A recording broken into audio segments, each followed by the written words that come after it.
Ini ada Atta Gorey. Atta Gorey, Ya, selamat sore Bang. selamat sore. Dari Kristen Bang. Iya Bang. Ya, kebetulan Bang, kita mengajukan satu tema yang sangat menarik. Ini jarang sekali dikupas dalam debat Bang. Siapakah penyesat itu? Penyesat itu adanya di Islam atau di Kristen? Boleh ini dikupas atau Abang penasaran ini siapa? Abang boleh bertanya ke Gurunda Juma. Iya boleh Bang di Bang. Penyesat itu siapa Bang? Baik, Gurunda, monitor Gurunda.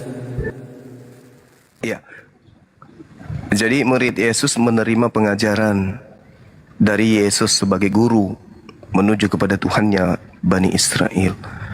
Waspadalah kepada penyesat yang datang kepadamu dengan memakai namaku dan berkata, akulah dia, ego emi.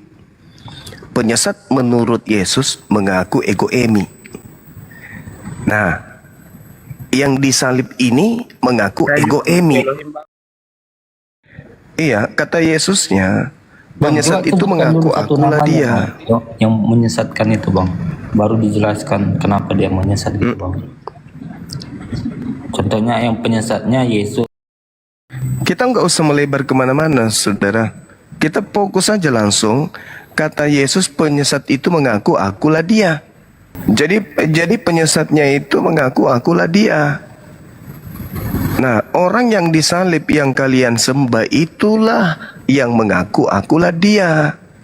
Berarti kalian menyembah penyesat.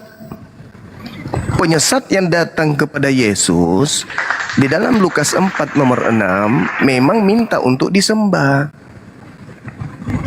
Hari ini kalian keciduk menyembah makhluk yang mengaku akulah dia. Yesus berkata, waspadalah kepada penyesat yang datang kepadamu dengan memakai namaku dan berkata, akulah dia.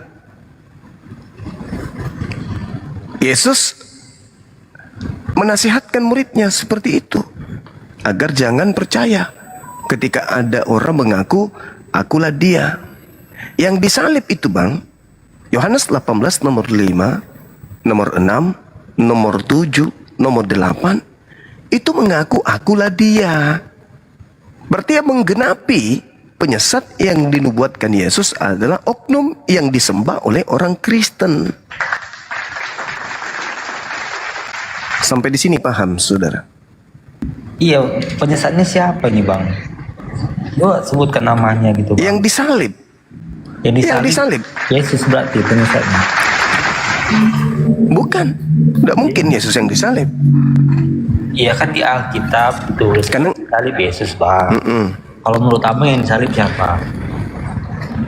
yang disalib itu adalah makhluk yang dikutuk oleh Elohim. Iya itu siapa, Apakah Yesus Bang? yang dikutuk oleh Elohim? Tunggu dulu. Apakah Elohim mengutuk Yesus? Bukan. Nah, apakah Yudas yang dikutuk oleh Elohim? Nah, siapa yang penyesat itu? Ini kan judulnya siapakah penyesat itu? Nah menurut Abang siapa penyesatnya gitu loh Bang? Nah, penyesat itu adalah iblis yang masuk ke dalam tubuh Yudas yang kemudian mengutus nabinya Paulus. Sampai sini paham? Apa buktinya? Berarti Penyesat itu adalah Yudas, iblis yang merasuki. Bukan Yudas, tapi iblis yang merasuki Yudas.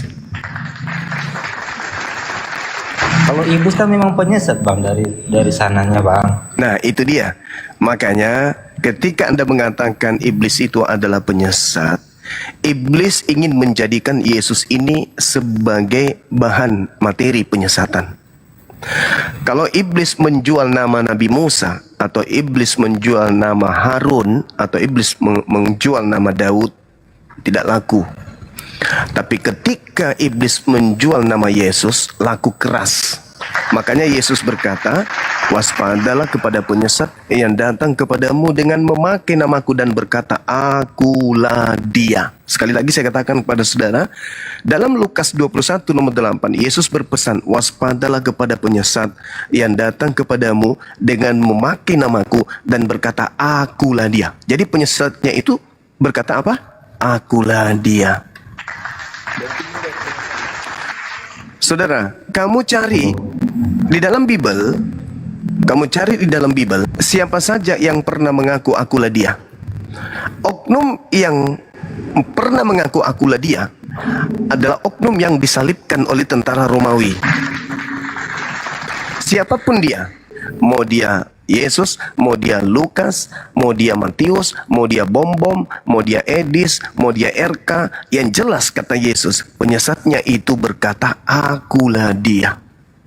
Satu-satunya kandidat yang kita temukan mengaku akulah dia hanyalah oknum yang disalibkan, yang Paulus katakan Kristus telah menebus kita dari kutuk hukum Taurat dengan jalan menjadi kutuk oleh karena kita, sebab ada tertulis terkutuklah orang yang mati di atas tiang salib. Kalau Paulus mengatakan itu dan ternyata Yesus Anda katakan tidak dikutuk oleh Elohim, maka benarlah akulah dia itu adalah Yudas. Apakah masuk dalam logika saudara ketika mereka kemudian mencari Yesus, lalu kemudian Yesus ditemui oleh mereka yang asli ya, kemudian Yudas dan orang-orang Roma datang ke sana bertanya kepada Yesus yang asli. Ketika ditanyai, siapa yang engkau cari wahai Yudas dan kawan-kawan? Mereka mengatakan, aku mencari Yesus dari kota Nazaret. Apakah masuk akal narasi itu? Tentu tidak, bukan? Lalu kemudian apakah rasional ketika oknum yang ditanya ini mengatakan, akulah Yesus yang engkau cari, lalu mereka mundur dan berjatuhan? Nah, harusnya kalau itu adalah Yesus asli, mereka akan berkata, engkau yang kami cari, engkau yang aku cari, engkaulah yang kami ingin tangkap. Tapi dia mengatakan, aku mencari Yesus dari Nazaret. Lalu makhluk itu, orang itu berkata apa? Akulah dia. Tergenapi seketika itu juga. Apa yang terjadi? Kita runut kemudian materinya. Kenapa pergi dia? Kaget dia ya. Kenapa dia pergi, saudara-saudara? Adakah yang mengusirnya dari sini? Kabur. Enggak ada yang ngetik, kabur. Nah, coba lihat implementasi cerita berikutnya. Implementasinya loh ya. Ketika berbicara mengenai Markus 14 nomor 50, ketika ada penangkapan, seluruh muridnya lari meninggalkan Yesus. Seluruhnya, tak ada yang tertinggal sedikit pun. Nah, sudah ada penangkapan. Oke? Lalu setelah ada penangkapan, apa yang terjadi? Masih ada juga anak muda yang lari dalam melepaskan kain pelayanan. Bukannya tadi seluruh murid sudah kabur? Kok masih ada lagi tersisa satu? Dan kalau itu adalah murid, ngapain dikejar? Kan si Yesus sudah ditangkap. Kan yang jadi sasaran penangkapan cuma Yesus doang. Yesus melepaskan jubah lalu menggunakan kain lenan. Berarti yang menggunakan kain lenan tadi yang barusan lari siapa? Yesus. Nah, itu dia. Berarti akulah dia. Telah tergenapi, saudara-saudara. Berdasarkan dalil, akulah dia adalah oknum yang ditangkap dan disalibkan. Kata Yesus, yang mengaku akulah dia itulah penyesat. Hari ini kita tahu orang-orang Kristen menyembah manusia yang mengaku akulah dia.